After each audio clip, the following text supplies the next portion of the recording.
नमस्कार बालमित्रांनो, मराठी लेक्चरवाली या आपल्या आवडत्या चॅनेलवर तुम्हा सगळ्यांचं मनापासून स्वागत.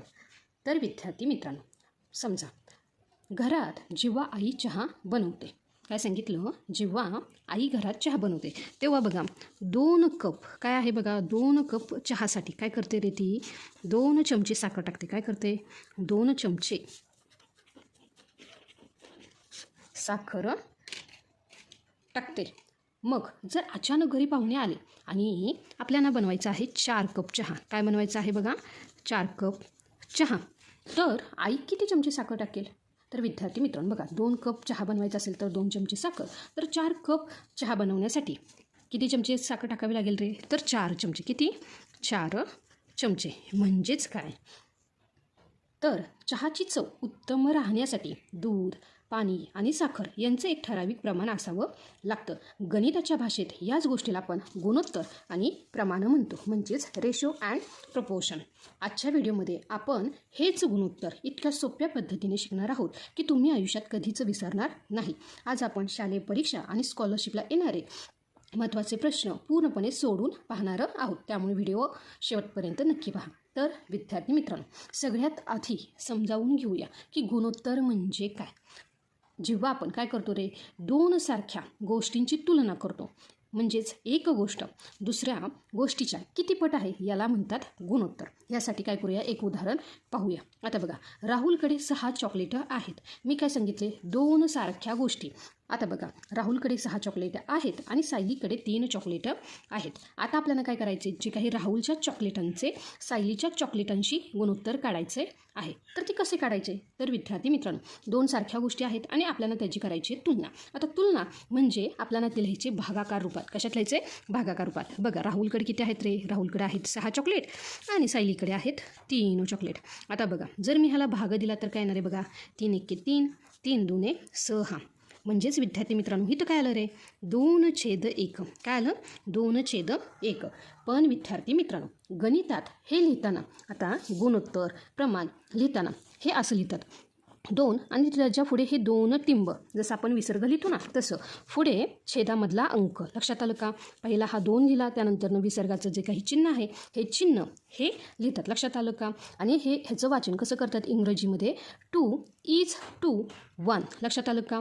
आणि मराठीमध्ये 2:1. लक्षात आलं का? म्हणजेच विद्यार्थी मित्रांनो, राहुल आणि सायलीच्या चॉकलेटाचे गुणोत्तर 2:1 असे आहे. याचा सोपा अर्थ काय होतो की सायलीपेक्षा राहुलकडे दुप्पट चॉकलेटं आहेत. लक्षात आलं का विद्यार्थी मित्रांनो?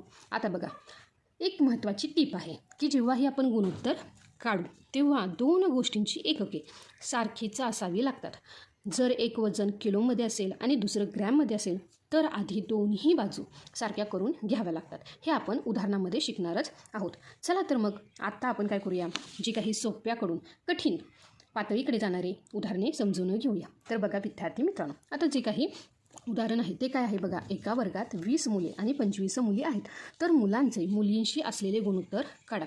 पहिल्यांदा समजून घेऊया की काय आहे बघा, की आपल्याला दिलेलं आहे 20 मुले आहेत. किती आहेत बघा, हे आहेत 20 मुले आणि 25 मुली. आपल्याला काय करायचं आहे, मुलांचे मुलींशी असणारं गुणोत्तर काढायचं आहे. म्हणून काय करायची, जी काही मुलांची संख्या आहे ती लिहायची अंशामध्ये. म्हणजेच काय येणार आहे, तर बघा गुणोत्तरामध्ये 20 छेद काय आहेत रे, मुलांची संख्या वर लिहिली. आता मुलींची संख्या काय करायची, खाली लिहायची. लक्षात आलं का? आता विचार करा विद्यार्थी मित्रांनो, 20 आणि 25 कोणत्या पाड्यात येतात? तर ते येतात 5च्या पाड्यात. चला काय येणार आहे बघा, 5 चोक 20 आणि 5 5 25. म्हणजेच विद्यार्थी मित्रांनो, इथं काय आलं रे, 4/5. लक्षात आलं का? भाग लावल्यावर काय उरलं, 4/5. पण आपल्याला काय करायचं रे, गुणोत्तर लिहायचं. कसं लिहायचं, तर पहिल्यांदा लिहायचं अंशातली संख्या, त्याच्या समोर हे 2 टिंब आणि मग छेदातली संख्या. लक्षात आलं का? आणि हे कसं लिहायचं बघा उत्तर, तर मुलांचे काय आहे बघा, मुलांचे मुलींशी असलेले गुणोत्तर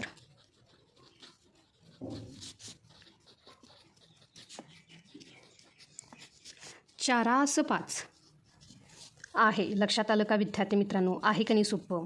आपल्याला काय विचारलेलं, मुलांचे मुलींशी, म्हणून अंशामध्ये मुलं घेतली आणि छेदामध्ये मुली. लक्षात आलं का? त्यासोबतच आता आहे प्रश्न पुढचा. काय दिला आहे बघा, 75 पैसे आणि 3 रुपये यांचे गुणोत्तर काढा.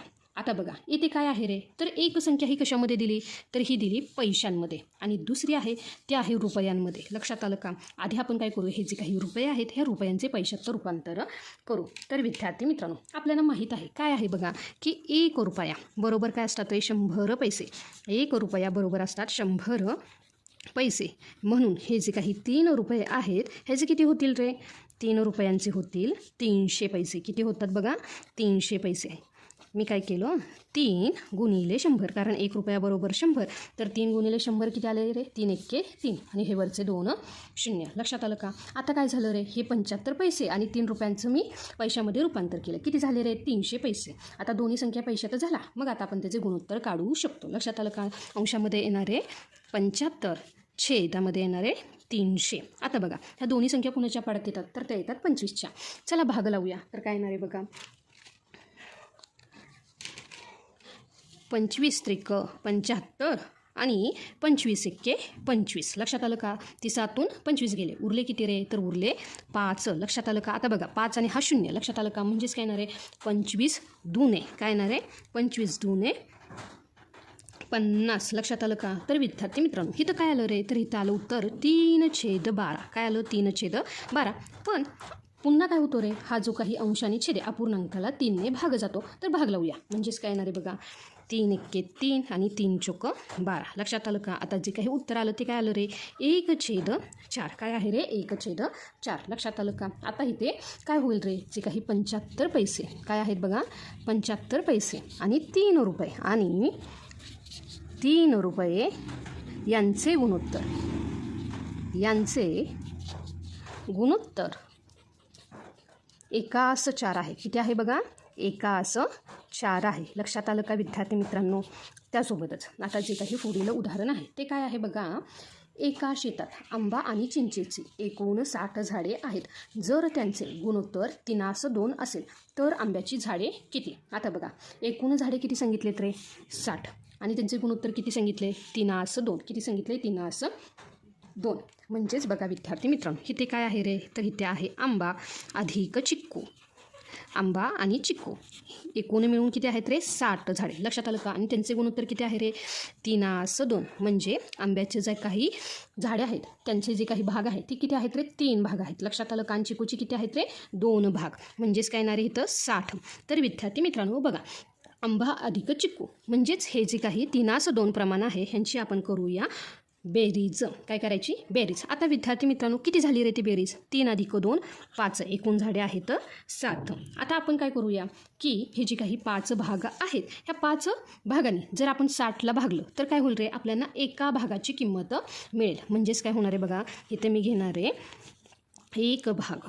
काय घेतला बघा, एक भाग बरोबर 60 भागिले 5. चला 5ने भाग लावूया. काय येणार आहे बघा, 5 एक्के 5, 5 एक्के 5. 6तून 5 गेला, उरला 1, 5 दुने 10. म्हणजेच विद्यार्थी मित्रांनो एक भाग बरोबर किती आली रे, तर ती आली 12 झाडे. किती आली बघा, 12 झाडे. लक्षात आलं का? आपल्याला काय विचारले, आंब्याची झाडे किती, तर आंब्याचे गुणोत्तर किती आहे रे, 3 आहे. म्हणून आंब्याची झाडे इथं बघा, म्हणून आंब्याची झाडे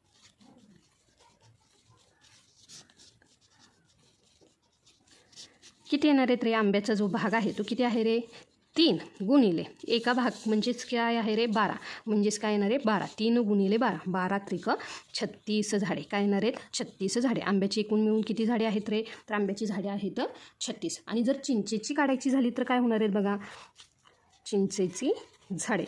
तर चिंचेचे भाग किती आहेत रे, तर चिंचेचा भाग आहे 2. म्हणजेच काय येणार आहे, 2 गुणिले 12, 12 दुने 24. म्हणजे चिंचेचे किती झाडे आहेत बघा, 24. आणि ह्यांच्या दोघांची जर बेरीज केली तर आपल्याला एकूण झाडे मिळतात. चला पाहूया. हे फक्त तुम्हाला सांगितलं आहे, चिंचेचे झाडे हे आपल्याला विचारलेलं नाही. लक्षात आलं का? पण मी अधिक माहितीसाठी तुम्हाला सांगते. बघा आंब्याची 36 अधिक चिंचेची 24. 6 अधिक 4 किती आले रे, 10 0 हात चाललं 1, 3 आणि 2 5 आणि 1 6. लक्षात आलं का? आंब्याची 36 झाडे आणि चिंचेची 24 झाडे. तर विद्यार्थी मित्रांनो शेतात आंब्याची किती झाडे आली, 36. लक्षात आलं का? तर बघा विद्यार्थी मित्रांनो आता जे काही पुढील गणित आहे ते काय आहे बघा, 10 पेनची किंमत 50 रुपये आहे. तर अशाच 14 पेनची किंमत किती असेल. पहिल्यांदा विद्यार्थी मित्रांनो, गणितामध्ये काय सांगितले बघा, इथे आहेत 10 पेन आणि इथे दिलेत 14 पेन. म्हणजे पेन वाढले की पेनाची किंमतही वाढणार. म्हणजेच विद्यार्थी मित्रांनो, हे आहे थेट प्रमाण. म्हणजेच ह्याला म्हणायचं डायरेक्ट प्रपोर्शन. की काय होतं रे, की एखाद्या वस्तू वाढली की त्यांची किंमतही वाढणार. तर विद्यार्थी मित्रांनो, आधी आपण काय करू रे, एका पेनची किंमत काढू. आणि ती कशी काढता येईल बघा. तर बघा, एका पेनची किंमत कशी काढता येईल. तर बघा, 10 पेनची किती आहे रे, 50. म्हणजेच 50/10. कारण 50 रुपये 10 पेनची किंमत आहे. तर बघा विद्यार्थी मित्रांनो, काय येणार आहे, 10 एके 10, 10 पाचशे 50, 10 पंचे 50. म्हणजेच एका पेनाची किंमत किती आली रे, 5 रुपये. काय आले, 5 रुपये. आता बघा, एका पेनाची किंमत 5 रुपये आहे. तर आपण 14 पेनाची किंमत काढण्यासाठी काय करू शकतो, गुणाकार. म्हणजेच काय येणार आहे बघा, 14 पेनची किंमत काय येणार आहे, 14 गुणिले 5. काय येणार आहे, 14 गुणिले 5. 14 पंचे 70. म्हणजे 14 पेनांची किंमत किती आली रे, 70 रुपये. लक्षात आलं का विद्यार्थी मित्रांनो. आहे की नाही सोपं. हे जे काही तुम्ही म्हणाल की हे गुणोत्तर प्रमाण आहे का, तर हो विद्यार्थी मित्रांनो, हे आहे डायरेक्ट प्रपोर्शन. काय आहे बघा, डायरेक्ट प्रपोर्शन. ह्याला काय म्हणायचं, डायरेक्ट प्रपोर्शन. लक्षात आलं का. त्यासोबतच जे काही पुढील एक्झाम्पल आहे ते काय आहे बघा. तर 5 मजूर एक काम 12 दिवसात पूर्ण करतात.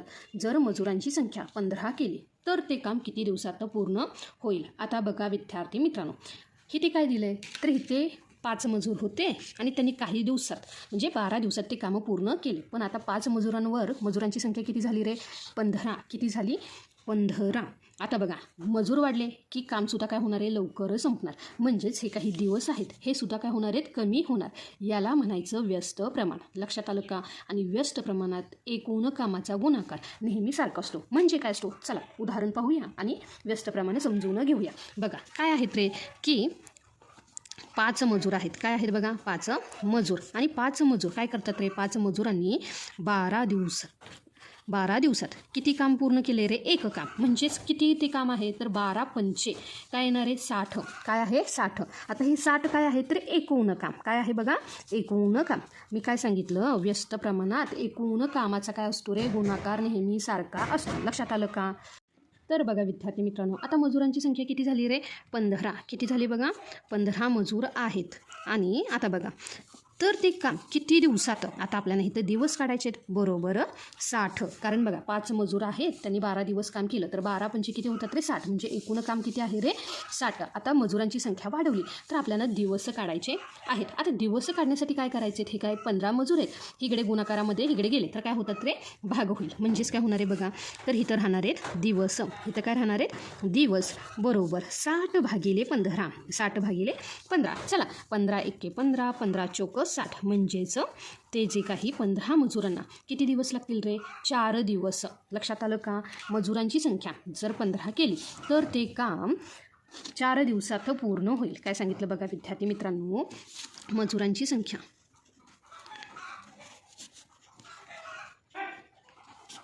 15 केल्यास काम 4 दिवसात पूर्ण होईल. आणि विद्यार्थी मित्रांनो, हे जे काही गणित आहे हे आहे व्यस्त प्रमाण. काय आहे बघा, व्यस्त प्रमाण, ज्याला आपण इनव्हर्स प्रपोर्शन म्हणतो. काय म्हणतो बघा, इथे लक्षात ठेवा, इनव्हर्स प्रपोर्शन.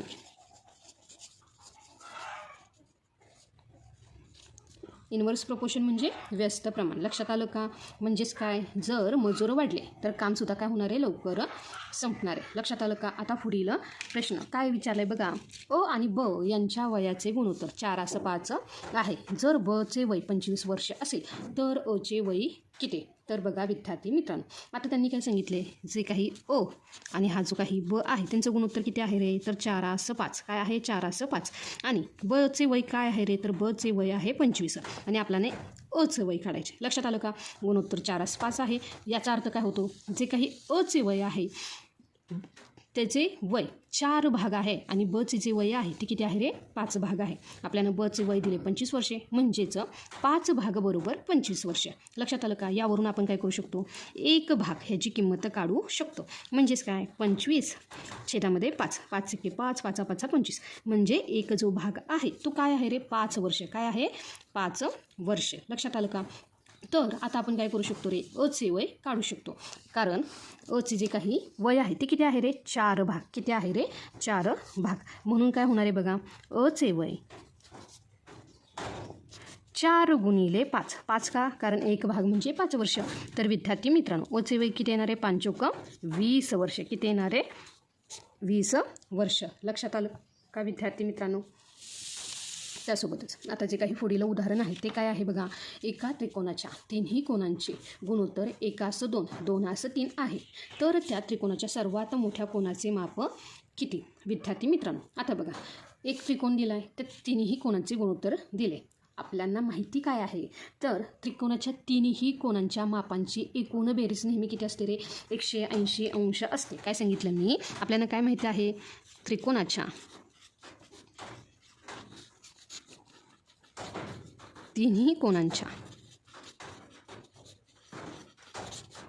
मापांची बेरीज, मापांची एकूण बेरीज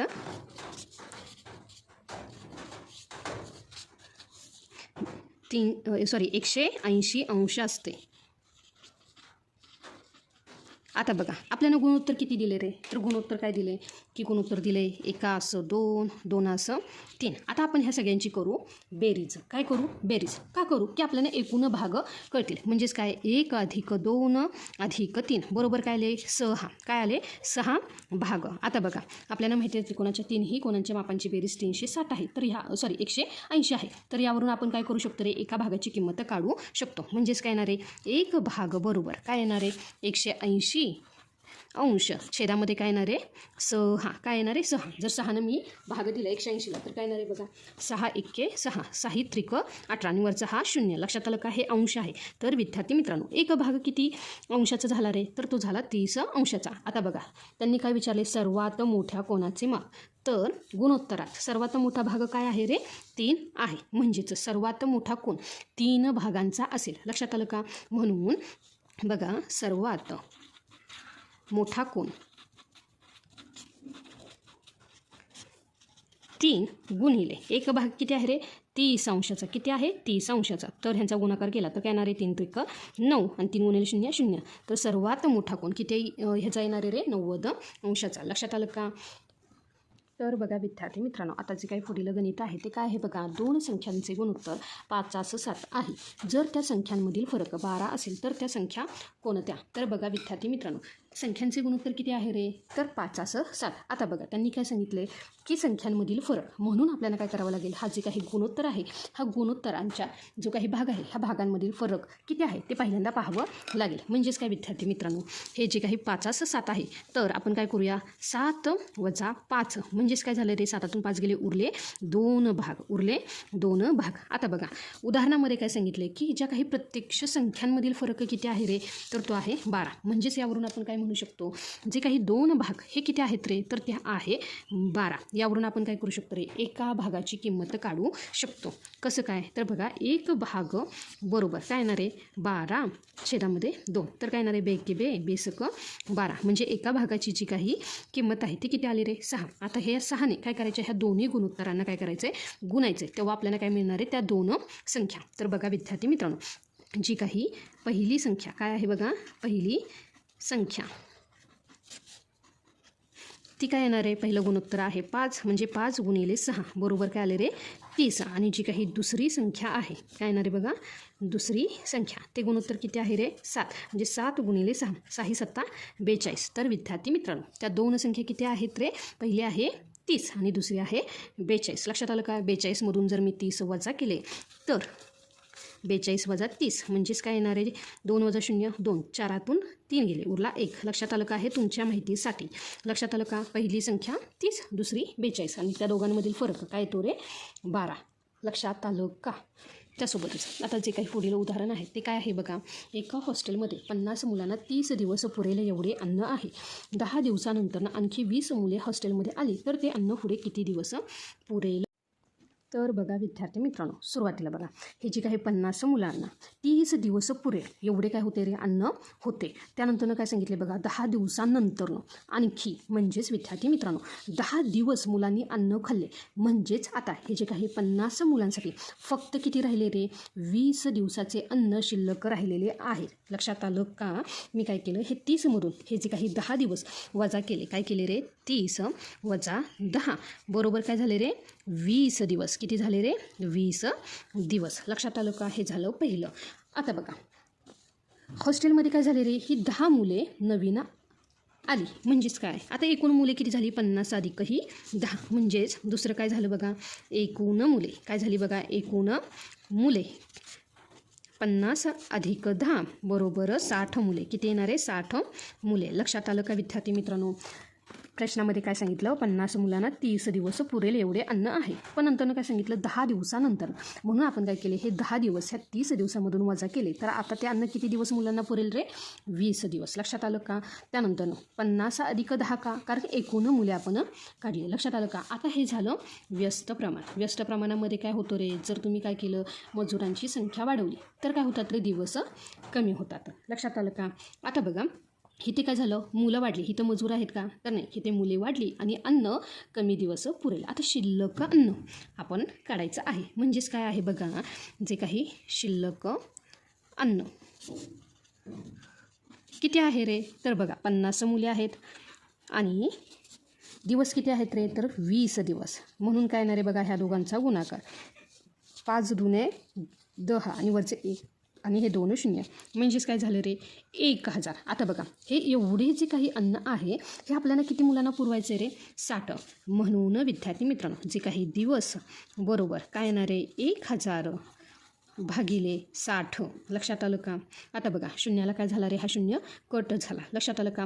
100 भागिले 6. चला विद्यार्थी मित्रांनो 6 जर मी 100ला भागलं तर काय उत्तर येणार आहे बघा 6 एके 6. 6 एके 6. लक्षात आलं का. 10तून 6 गेले उरले 4. आता पुन्हा 6ने भाग दिला तर काय येणार आहे 6 6 36. म्हणजेच बघा 40मधून 36 गेले उरले 4. बघा विद्यार्थी मित्रांनो इथं मी शून्य घेतला म्हणजे इथं आला पॉईंट. पुन्हा काय झालं रे 40 आले, म्हणजेच काय होणार आहे पुन्हा 6 6 36. पुन्हा काय उरले रे की इथे उरले 4. लक्षात आलं का. म्हणजेच इथे काय होणार आहे हे 6 हे आवर्ती आहेत, म्हणजे काय होणार आहे ते रिपीट होत जाणार आहेत. लक्षात आलं का. जेव्हाही मी काय करेल 40ला भाग देईन तेव्हा काय होणार आहे 4 उरणार आहेत. लक्षात आलं का. आणि भाग लागणार आहे 6चा. तर विद्यार्थी मित्रांनो जेव्हाही 100ला आपण 6ने भागले तर उत्तर काय येणार आहे बघा 16.6. आणि ही 6 हे काय आहेत रे आवर्ती, म्हणजेच काय आहेत रे ते सतत रिपीट होणार आहेत. लक्षात आलं का. पुन्हा पुन्हा तेच येणार आहेत. तर विद्यार्थी मित्रांनो हे जे काही अन्न आहे हे नवीन मुलांना पुढे 16.6 दिवस पुरेल. लक्षात आलं का. आता तुम्ही म्हणाल की हे पूर्णांकात लिहायचं असेल तर विद्यार्थी मित्रांनो तर हे 16 पूर्ण आहेत. लक्षात आलं का. आणि पुढचा पाऊण दिवस. लक्षात आलं का. तर काय आहे बघा उत्तर ते अन्न नवीन मुलांना म्हणजे जी काही 60 मुले आहेत एकूण मिळून किती झाली रे 50 अधिक 10. तर नवीन मुलांना पुढे 16.66 मी इथं पुन्हा 1 लिहिते. लक्षात आलं का दिवस पुरेल. हे झालं दशांशामध्ये, पण मला पूर्णांकामध्ये लिहायचं असेल तर कसं लिहिणार बघा तर 16 दिवस आणि पुढचा पाऊण दिवस आणि पुढचा पाऊण दिवस. लक्षात आलं का विद्यार्थी मित्रांनो. तर बघा विद्यार्थी मित्रांनो आता पुढील जे काही उदाहरण आहे ते काय आहे बघा. एका पिशवीत 5 रुपये आणि 10 रुपयांची नाणी 2:3 या प्रमाणात आहेत. तर पिशवीत एकूण 320 रुपये असतील तर 5 रुपयांची नाणी किती. आता बघा जे काही नाण्यांचे गुणोत्तर आहे ते किती आहे रे 2:3 आहे. समजा आपण काय म्हणले ही जी काही 5 रुपयांची 2 नाणी आहेत काय आहेत बघा 5 रुपयांची 2 नाणी आणि 10 रुपयांची 3 नाणी आणि 10 रुपयांची 3 नाणी असं मानलं तर यांची किंमत किती होते ते पाहू. आता बघा 5 रुपयांची 2 नाणी म्हणजेच काय येणार आहे बघा 2 गुणिले 5 किंवा 5 गुणिले 2. 5 दुने काय येणार आहे 10. लक्षात आलं का. म्हणजेच 5 रुपयांची 2 नाणी आहेत तर त्यांची जी काही किंमत आहे ती किती येते रे 10 रुपये. किती येते 10 रुपये. आता बघा 10 रुपयांच्या 3 नाणी आहेत तर त्यांची किंमत किती येईल तर काय येणार आहे 3 गुणिले 10 म्हणजेच काय येणार आहे 10 त्रिक 30 रुपये. किती येणार आहे 30 रुपये. आता ह्या हिशोबाने एकूण किंमत किती होईल रे तर बघा एकूण किंमत 10 अधिक 30 काय आहेत बघा 10 अधिक 30 बरोबर 40 रुपये. काय येणार आहे 40 रुपये. पण पिशवीत किती आहेत रे पिशवीत आहे 320 रुपये. आता आपल्याला काय करायचं आहे बघा जी काही आपण किंमत मानलेली आहे तर बघा ही काय केली आपण ही किंमत मानलेली आहे 5 रुपयाची 2 नाणी 10 रुपयाची 30 नाणी एकूण 40. तर आपण काय करू शकतो ही जी काही एकूण रुपये आहेत 320 भागिले आपण काय करू शकतो 40 रुपये. तर बघा विद्यार्थी मित्रांनो हा भागाकार काय येणार आहे ह्या शून्याला हा शून्य गेला तर काय येणार आहे 4 1 4 आणि 4 8 32 म्हणजेच इथं काय येणार आहे 8. लक्षात आलं का. तर विद्यार्थी मित्रांनो याचा अर्थ काय होतो माहिती आहे का की नाण्यांची संख्या किती आहे रे 8 पटीने जास्त आहे. काय आहे 8 पट जास्त आहे. म्हणजेच विद्यार्थी मित्रांनो बघा 5 रुपयांची नाणी 5 रुपयांची नाणी त्याचे भाग किती आहेत रे तर तो आहे 2 भाग. किती आहे 2 भाग गुणिले 8 गुणिले काय केलं 8 कारण का आपण काय केली ही जी काही एकूण रुपये आहेत त्याला आपण जे काही मानलेले रुपये आहेत त्याने भाग दिला तर ते किती येतात रे 8 पट. म्हणजेच काय येणार आहे 8 दुने 16 काय येणार आहे 16. तर बघा विद्यार्थी मित्रांनो म्हणजेच 5 रुपयांची किती आहेत रे 16 नाणी आणि 10 रुपयांची नाणी काढायची असतील तर काय येणार आहे बघा हे अधिक माहितीसाठी आपल्याला फक्त 5 रुपयांची नाणी विचारली तर ती किती आली रे 16. लक्षात आलं का. पण तुमच्या माहितीसाठी आणखी काय आहे ते तर जर 10 रुपयांची नाणी काढायची असतील तर काय येणार आहे बघा जे काही 3 भाग गुणोत्तरामधला हा जो काही 3 भाग गुणिले 8 म्हणजेच काय येणार आहे 8 त्रिक 24 काय येणार आहे 8 त्रिक 24. लक्षात आलं का. म्हणजेच जी काही 10 रुपयांची किती आहेत रे 24 नाणी. लक्षात आलं का विद्यार्थी मित्रांनो. त्यासोबतच आता पुढील एक उदाहरण आहे बघा एक गाडी ताशी 60 किलोमीटर वेगाने एका गावाला जाण्याआधी 5 तास घेते. जर गाडीचा वेग ताशी 50 किलोमीटर कमी केला तर तेवढेच अंतर जाण्यासाठी गाडीला किती तास लागतील. विद्यार्थी मित्रांनो इथे काय सांगितले बघा 60 किलोमीटर वेगाने पुन्हा तोच वेग काय केला रे कमी केला.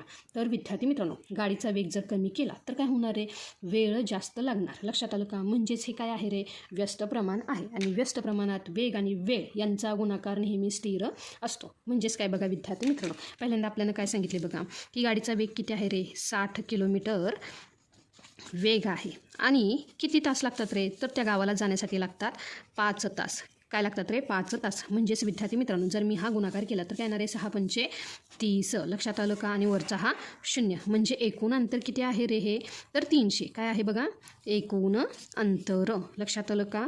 एकूण अंतर आपण काय केलं वेग आणि जो काही वेळ आहे ह्यांचा गुणाकार नेहमी काय असतो रे स्थिर असतो. लक्षात आलं का. आता बघा आपण काय केलं रे हे 50 किलोमीटर वेगाने गाडी चालवली. तर आता आपल्याला काय करायचं रे की त्यासाठी लागणारा तास काढायचा आहे. पण विद्यार्थी मित्रांनो हे किती आहे रे एकूण अंतर तर ते आहे 300. आता बघा तास काढण्यासाठी आपण काय करूया हे जे काही 50 आहेत 50ने ह्या 300ला भागू म्हणजेच आपल्याला इथे मिळेल तो तास. लक्षात आलं का. तर 300 भागिले काय येणार आहे 50.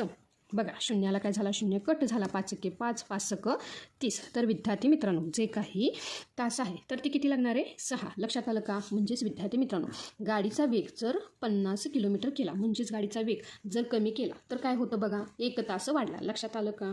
म्हणजेच विद्यार्थी मित्रांनो हे काय आहे रे व्यस्त प्रमाण. नेहमी IMP लक्षात ठेवायचं. काय आहे बघा व्यस्त प्रमाण ज्याला आपण काय म्हणतो रे इनवर्स प्रपोर्शन. व्यस्त प्रमाण ज्याला आपण काय म्हणतो बघा इनवर्स प्रपोर्शन. आणि ह्यामध्ये काय सांगितलं मी वेग आणि वेळ यांचा गुणाकार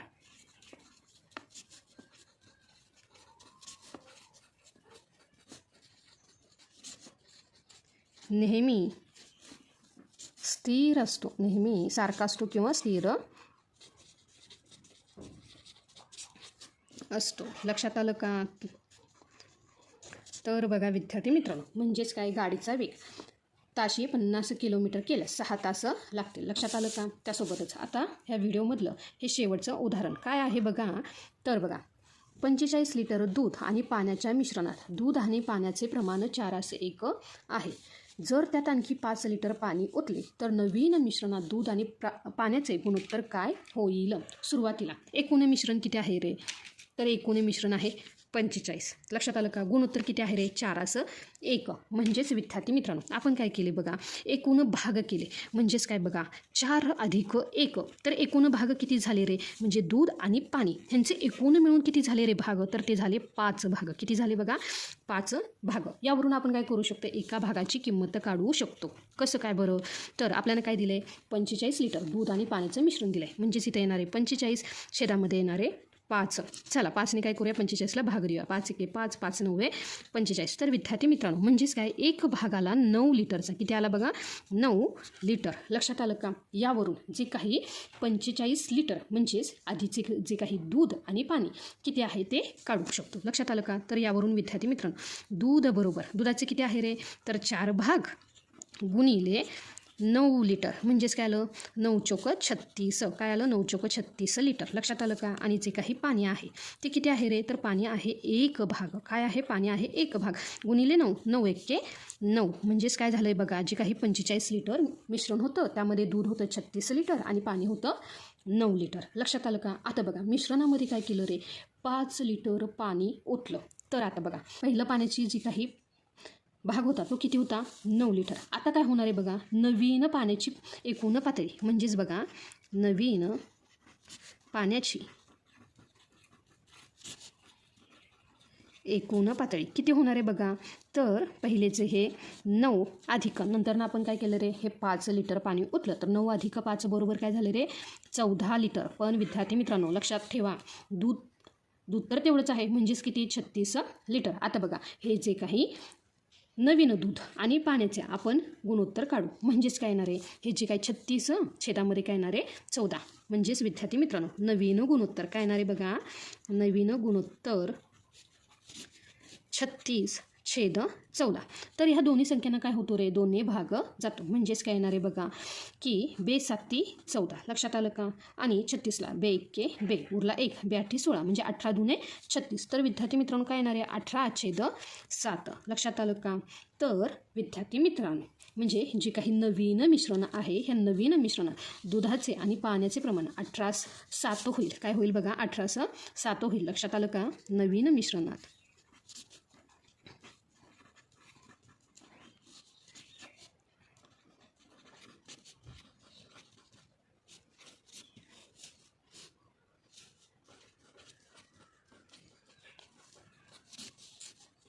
18/7 होईल. लक्षात आलं का?